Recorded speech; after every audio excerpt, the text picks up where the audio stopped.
So I have the pleasure right now to introducing our morning keynote speaker, Ruth Zive from LivePerson. Ruth oversees LivePerson's global marketing organization focused on growing scalable, measurable, and predictable world-class demand generation with operational vigor. A three-time enterprise software CMO, she leads the company's digital and demand generation, field marketing and sales development, vertical and product marketing, branding, and internal and external communication functions. Ruth has more than 2 decades of experience serving B2B clients in the technology, financial services, and nonprofit industries.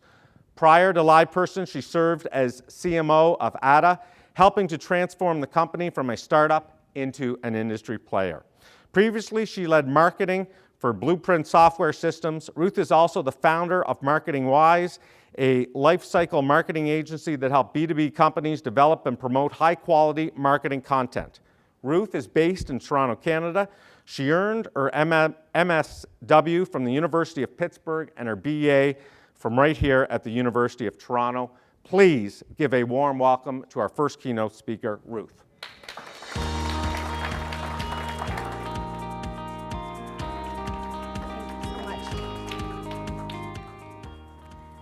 Hey everyone, can you all hear me? My voice is raspy. I'm going to apologize in advance and also just warn you that if I start coughing, I'm not actually contagious. It sounds a lot worse than it is. This is the remnant of a cold from like 2 weeks ago, so I appreciate your indulgence and patience. It's great to be here today. That sounded like I was much more important than I am, and in fact, my greatest accomplishment is that I'm a mom to 5 kids. That always gets left off of the bio. I'm excited to be here to talk to you today about the future of connected customer conversations. And in my role as CMO at LivePerson, it's my responsibility to really understand the market as we see it, the trends that are emerging, AI, I'm going to talk about AI, and I do this, I tap into that market sentiment by speaking with the analysts like Gartner and Forrester. We actually conduct our own research at LivePerson, which I'm going to get to, and of course I spend a lot of time talking to our customers, and many of our customers at LivePerson are some of the world's biggest telecom companies. So, like I said, I need a clicker. Here's the clicker. You're probably thinking I'm going to talk about AI. I am, but it's getting a lot of hype these days. But at LivePerson, we actually believe that we are living in the age of the conversation. Did it click forward when I clicked that? Okay. So if you think about it, nearly every major platform shift of the 21st century, from social media to messaging to conversational AI, they've all been centered on this principle that you want to bring people together and you want to bring people closer to the businesses with which they interact through conversations. Now, I realize that with this audience, I'm preaching a little bit to the choir because connecting people through conversations is really the cornerstone of the mobile ecosystem and the telecom industry. But from a consumer perspective, the technologies listed here are social, text, messaging, conversational AI. They've all been intimately connected with your industries, and they've fundamentally changed the ways in which people connect with friends and family and ultimately with businesses. But for many of the largest industries and the largest businesses, having conversations with customers has actually become much more challenging than ever before. In fact, as communication channels have become more accessible and numerous, the state of customer conversations has become much more frustrating for customers and much more difficult for businesses. So earlier this year, my team at LivePerson actually conducted some research. We interviewed more than 2,000 consumers and business leaders, and we actually surfaced some pretty scary things about the state of customer conversations. Our research indicated that 73% of consumers say that they are more critical of the businesses that they interact with today than they were just a year ago. It turns out that these consumers, the people that are using these messaging platforms every day that I mentioned earlier, they have very high expectations of how they want to actually engage inside of those channels. 8 out of every 10 people are more likely to purchase from businesses that connect interactions across all of these digital channels, along with voice. They want a connected experience. And having those connected experiences is actually an indication of how they're going to spend their hard-earned money. They will take their business elsewhere if the brand doesn't deliver those connected experiences. They want to be able to seamlessly shift from voice to messaging and vice versa, depending on their needs at the moment. So imagine that you're interacting with a brand, perhaps via a mobile app or on a website, you're messaging, and then you've got to go pick up your kid from school, you've got to get in your car. You want to be able to shift that conversation into the voice channel, or perhaps vice versa. You were on the phone, you get home, you need to get some stuff done, you'd rather do this via messaging.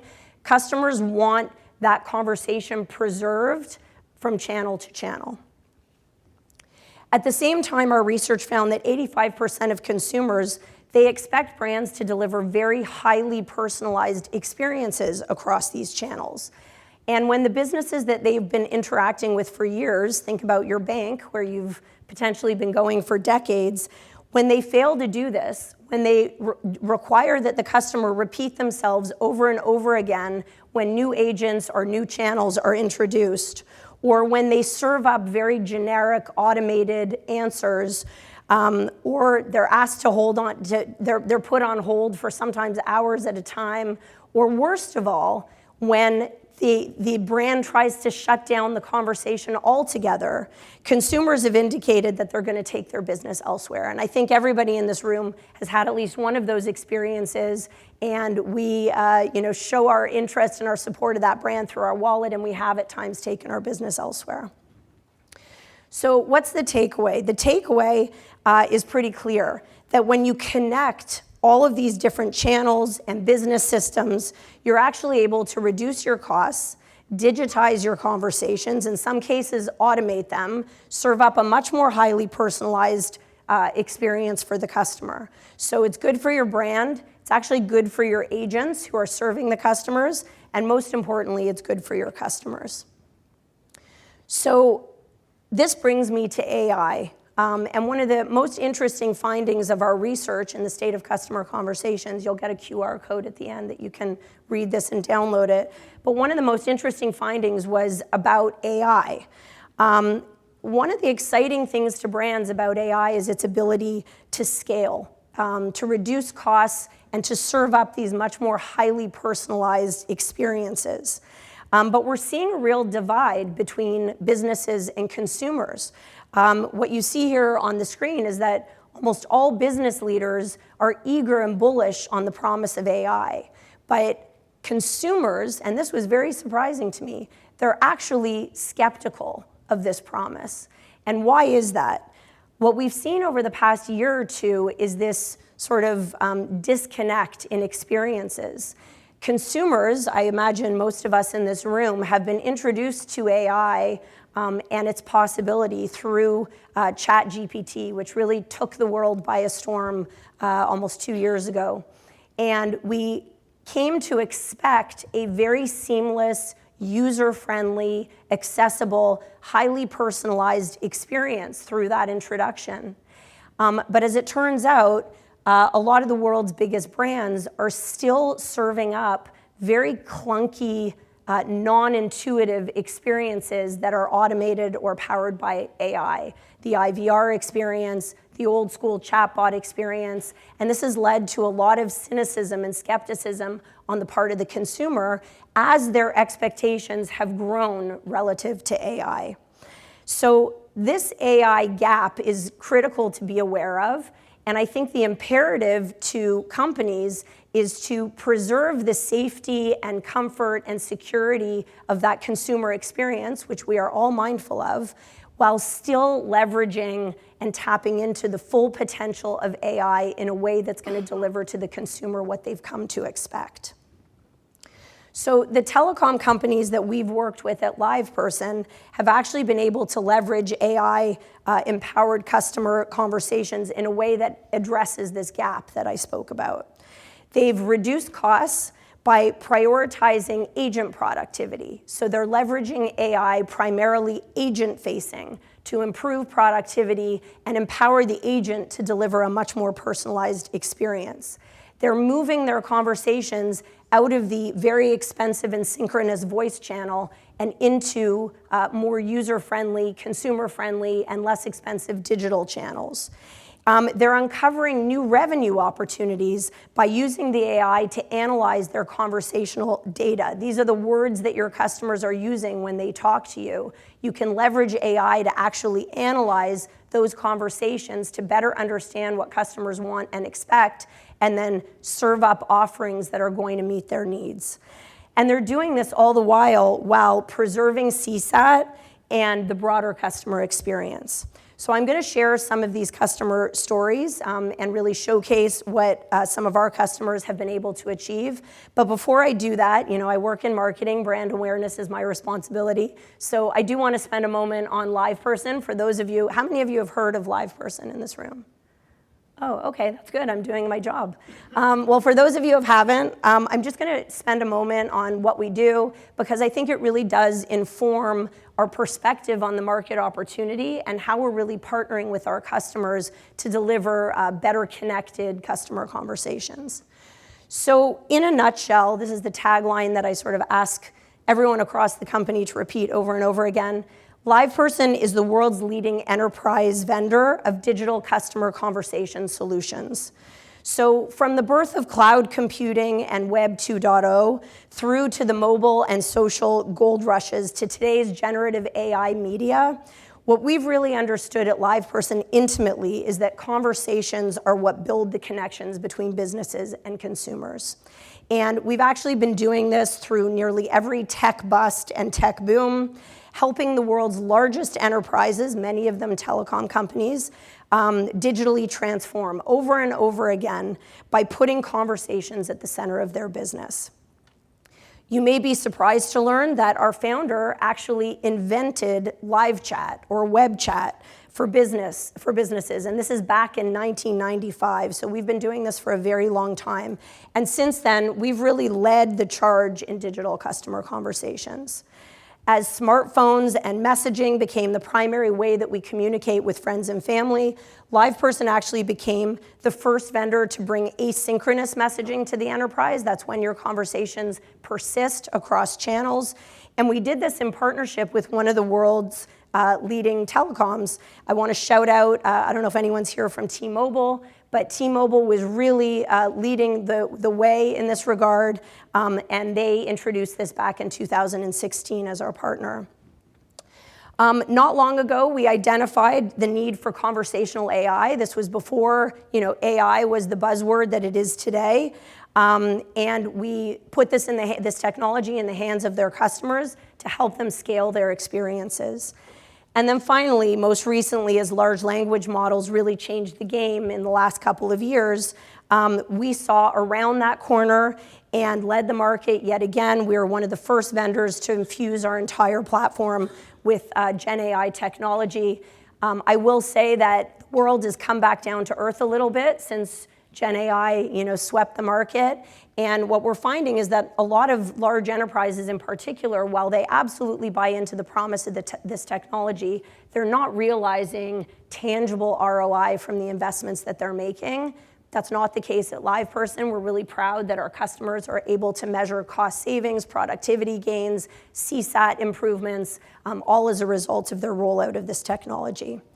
I also want to call out that while we are a software technology company, we really lean into our experience and we bring very opinionated playbooks and frameworks to the market to really lock arms with our customers and help them pursue a best-in-class approach to showcase what great looks like. We use benchmarks to help them understand how they're performing against others in their industry. I'm going to get to that in a moment. So I want to talk about our perspective on the market now that you sort of know what it is that we do. Here you see a bridge. On the left side of the bridge is the current state. This is a world where customer conversations are really disconnected. They are very much voice first. They're entirely synchronous. Customers are forced to wait on hold, I mentioned, or they have to repeat themselves over and over again. Today, more than 70% of all customer conversations are in this current state and locked in the call center. On the other side of the bridge, you see the future state. This is a digital-first, AI-empowered experience that is connected and personalized at every touch. So we can debate how long it's going to take to get from the current state to the future state. It might be 2 years, it might be 10 years, but I think what's certain to everybody is that the future state is going to exist one day. And I think that pretty much every enterprise, every business really aspires to that future state. I'd love to see by a show of hands, how many of you are sort of oriented to that future state and at a minimum have it in mind as something you're pursuing. Yeah, so not everyone. Maybe folks in this room want to challenge me afterwards that indeed will be the future state. The thing is that it's much easier said than done. Today's technology landscape is very complex. Legacy infrastructure is really difficult to overcome. Brands don't actually know where to start when it comes to generative AI. It's scary and confusing. And then you add to this the imperative of regulatory compliance. We all have to contend with that.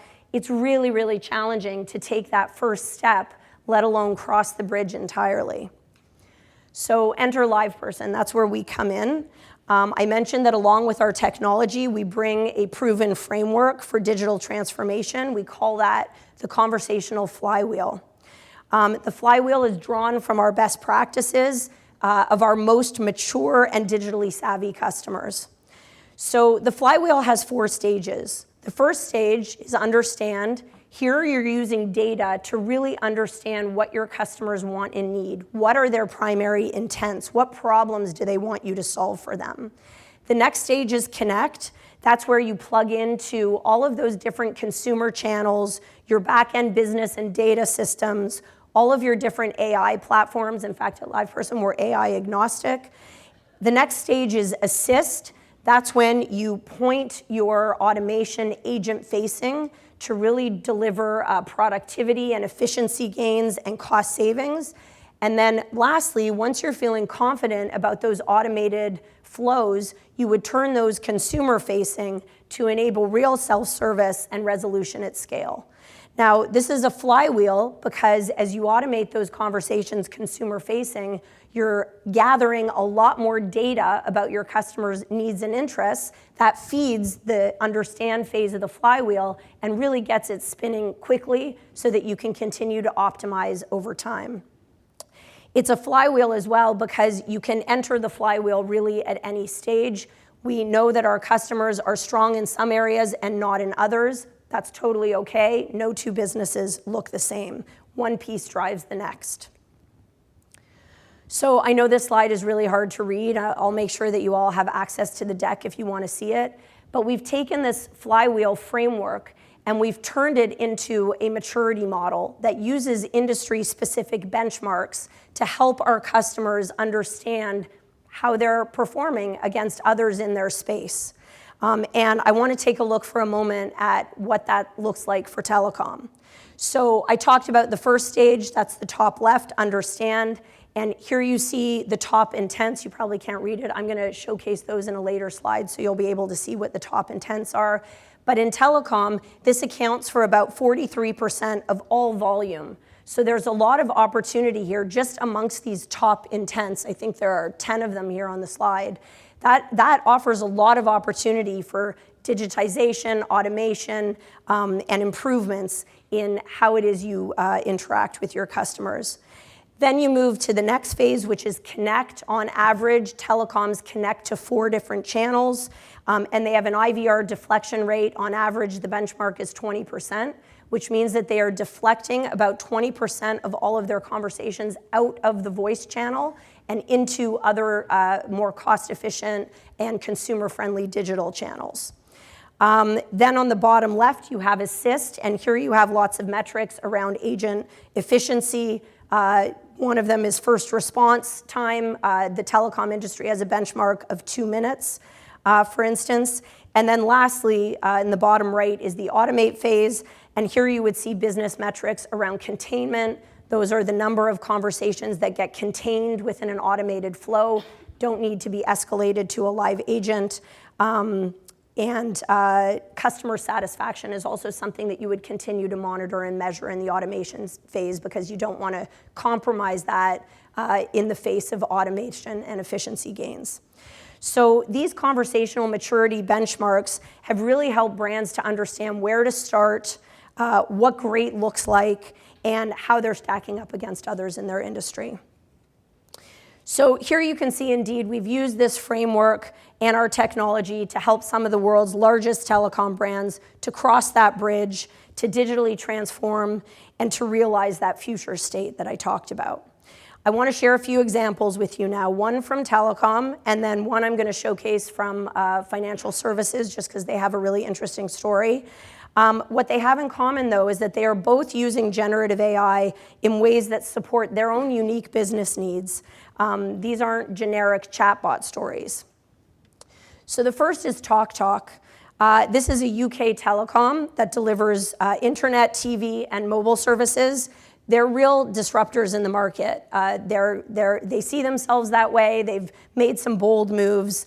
They've been great partners. Years ago, they were offering a voice-first customer experience, but they absolutely believed that they needed to shift to a digital-first paradigm.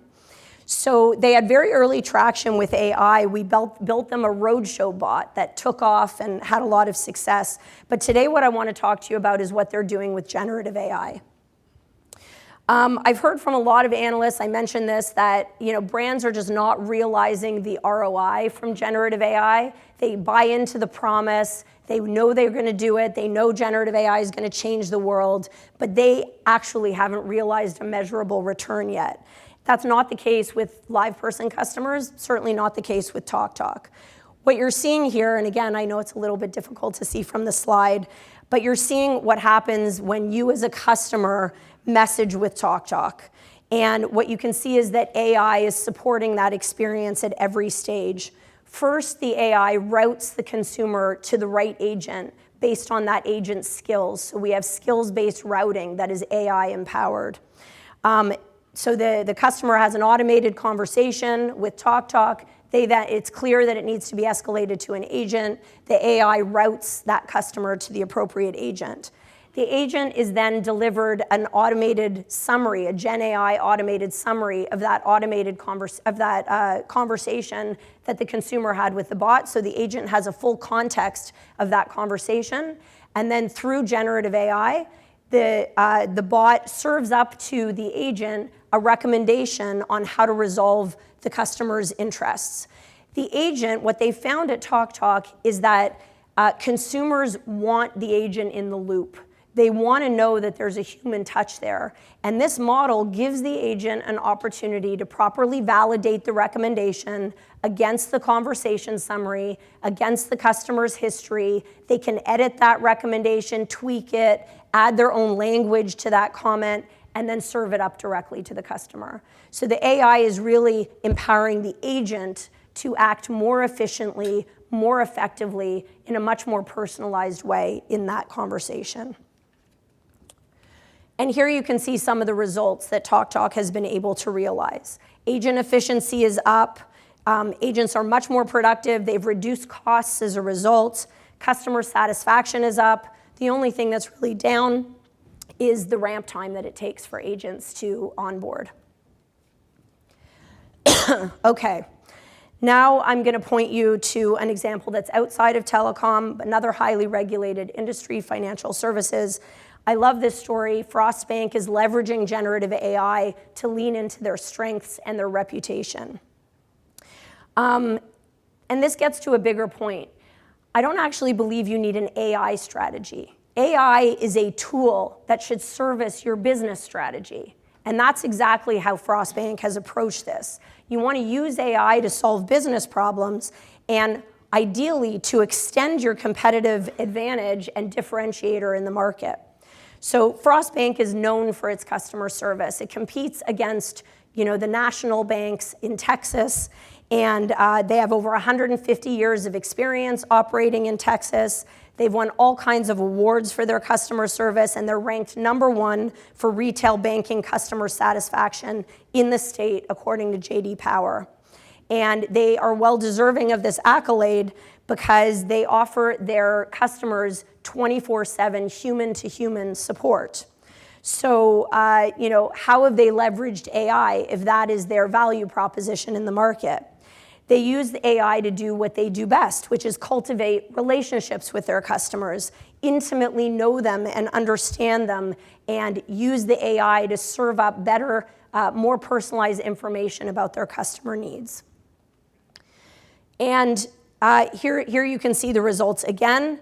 They've been able to maintain a very, very healthy CSAT score. They have diminished their response time considerably, and they've grown the volume of conversations that they are having with their customers.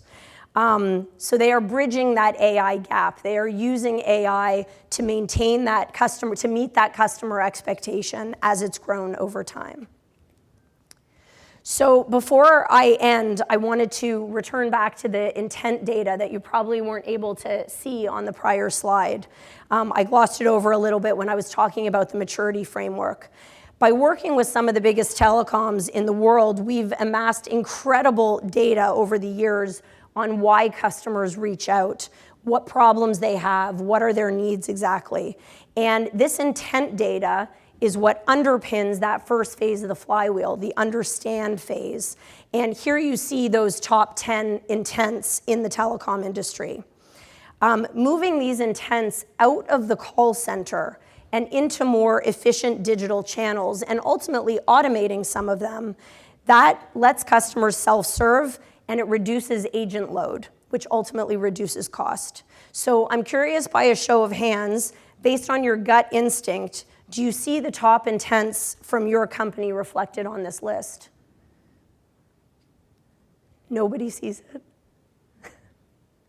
These are not the reasons why your customers call into telcos.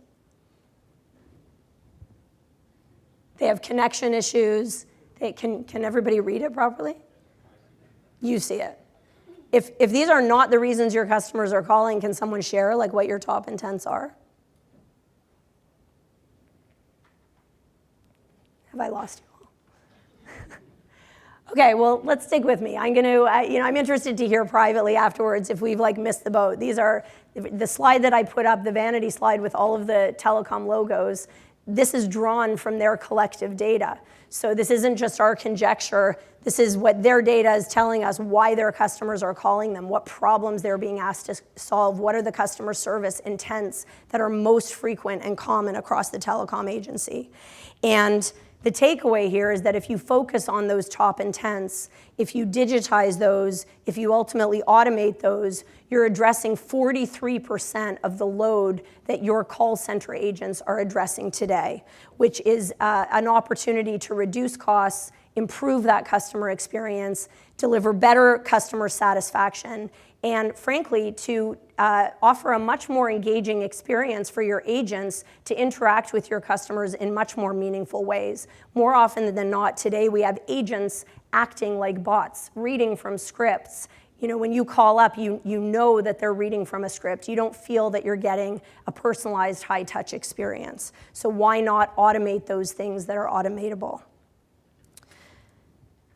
So these intents are ultimately the building blocks for that bridge to the future of customer service.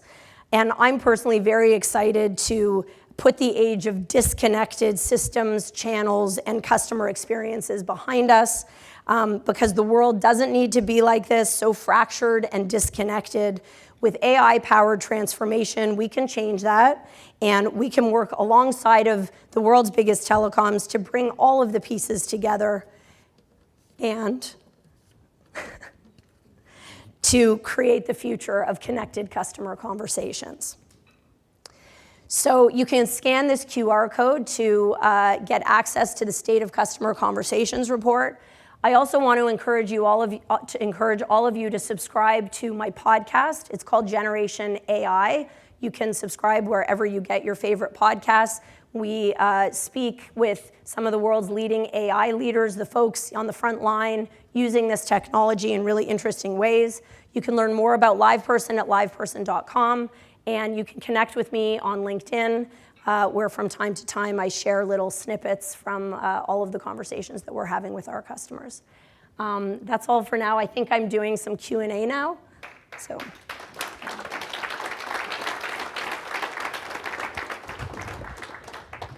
Should I come sit over here? Yeah, so we'll just sit. I'm gonna have a seat here. This is good? Yeah, this is perfect. Great. Is your throat okay? I'm gonna take a sip of water. Okay. I'm good. Perfect. Thank you so much. That was so interesting. Good. So what would you say, you shared some really interesting insights from the State of Customer Conversations report. Were there any other facts or data points that really surprised you?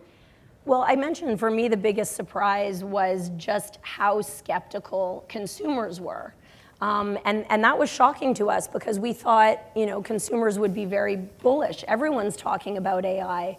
And this research was done in January.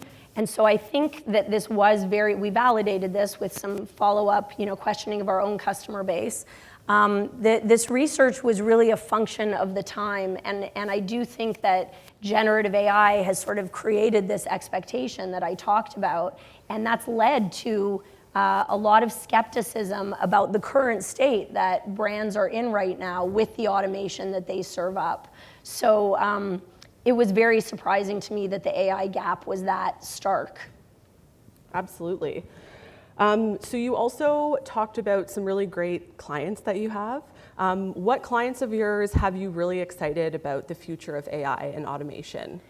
So the clients that are really doing great things are the ones that are approaching it with a more systematic mindset. They're coming with a plan, and they're eager to move into this future state, but they're doing it very thoughtfully.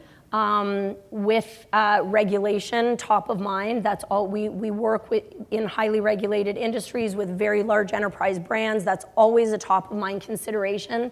But the most exciting thing is that they've been able to strike this balance between the opportunity and the risk. And that has been, if you listen to my podcast, that is very much a recurring theme on the podcast, is how do you strike that balance? There is real risk. These models can hallucinate. You don't want to just turn them loose on customers without guardrails, so to speak. And so the brands that are doing the most interesting work are the ones that are really taking that first step, but are doing it thoughtfully. And as I mentioned, in most cases, they're using the technology internal facing. They're using it to drive productivity gains, agent facing. They're more reluctant to just let it loose on their consumers before they've really tested it and tweaked those models to their expectation. So LivePerson has also announced some really interesting strategic partnerships recently. So how are they indicative of some of the larger trends that you're seeing in the industry?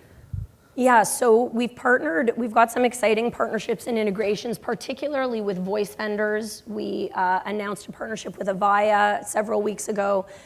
The trend, though, is that a lot of brands are in the throes of a cloud migration. They're migrating their voice solutions to the cloud in order to accommodate digital channels. And these voice migrations have been frustrating. In many cases, they've taken years and many tens of millions of dollars to accommodate, and the digital capabilities that they've empowered have fallen somewhat flat.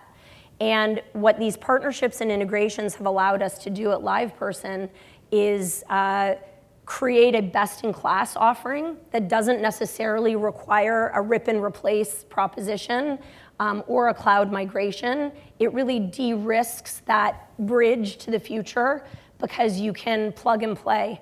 You can take LivePerson, which is really a best-of-breed digital vendor, and use the voice solution of your choosing and integrate the two and accommodate that bridge in a much, much less risky way. Less risky, less costly, and with a much swifter return on your investment. I want to talk about the flywheel that you talked about earlier. There are those 4 sides to the flywheel. Do you find that customers tend to get stuck in the same area, and how do you help them navigate that? Yeah, I think the biggest challenge, I would say, over the last 2 years is on the automate phase, and that's probably because of generative AI. Everybody has AI on their mind. What should we be doing with it? How should we be rolling it out? How do we measure the impact of this investment? And so everyone gravitates to that part of the flywheel, the automate part. And there's massive opportunity there. But our point of view is that if you don't take the time to first understand your customer interests, if you're not analyzing the data that you have at your disposal, that conversational data, then it's really hard to know where to point the AI. So I do think that people want to over-index on the AI. They want to go there first, and they're really overlooking the other phases. What do you need to understand? What systems do you need to connect? What channels do you want to open up? How can you leverage your agents and use AI to help them to be more productive? And then you can start thinking about how to roll AI out consumer-facing. So I would say it's not that any one stage is the most challenging, it's the sort of ordering of those stages and the framework that causes the aha moment with our customers, like, oh, that's how I should do it. And then they're able to sequence their strategy a little bit more thoughtfully. Last question, and then we'll give your voice a break. Speaking of the aha moment, what makes a customer conversation great? What should brands be aspiring to? That's a great question. I mean, we are all consumers at the end of the day. We all know what we want and expect. I think a great conversation with a brand is, actually, I'm going to tell a story. We used to tell this story in my prior company, and I think it's really resonant. When we walk into our favorite coffee shop on the corner of the street, even if we've just moved there, after a few weeks, they might know our name, they know our order, they might have it ready when we arrive, they ask about our family. It's a very intimate, personal experience. And that corner coffee shop can do it because it's a small business and they have a finite, a small number of customers that they're serving at any given time. But that personalized experience is really hard to scale. It's really, really hard to scale. If you think about where I bank, by contrast, I won't call them out here in this room, but I've been banking there for 40 years, and maybe more than 40 years. They must have boatloads of data about me, my life, far more intimate data than my coffee shop has. And yet, when I walk into my bank, they don't know me. When I call my bank, they have no clue who I am. I don't get greeted by name. I get asked to repeat myself over and over again. They don't have a record of other interactions I may have had on other channels. They don't have my history available at their fingertips. They're not offering up what I need before I even ask for it. So to get to the answer to your question, what is a great experience?